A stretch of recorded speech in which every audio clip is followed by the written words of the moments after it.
Il était une fois une princesse qui voulait épouser un prince qui voulait épouser une princesse, mais une vraie princesse.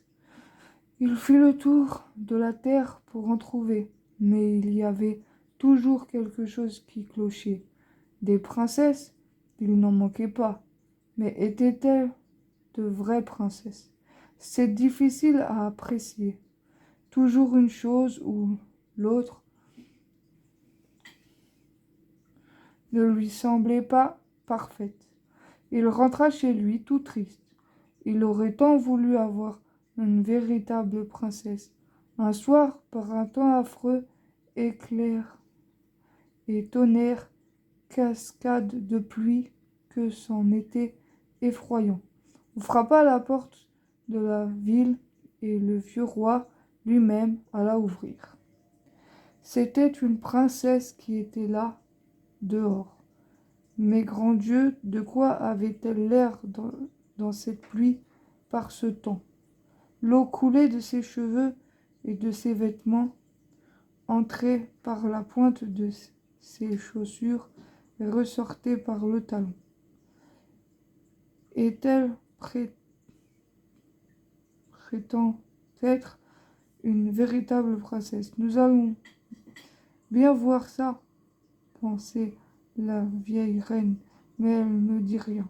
Elle alla dans la chambre à coucher, retira toute la literie et mit un petit poids au fond du lit.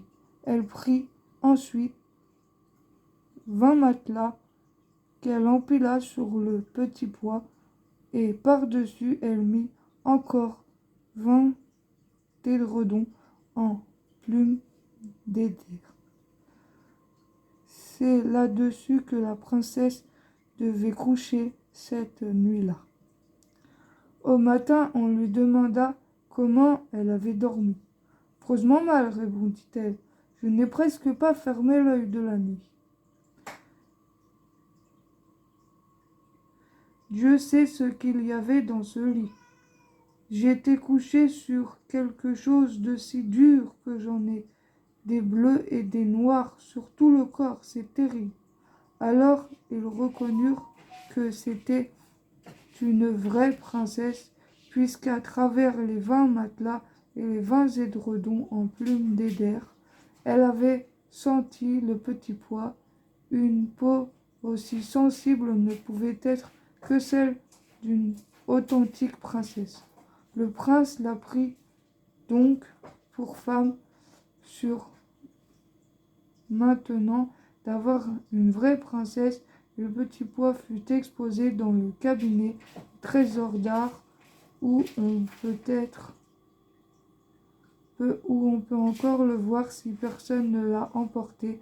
Et ceci est une vraie histoire. L'histoire de la princesse au petit pois. À bientôt.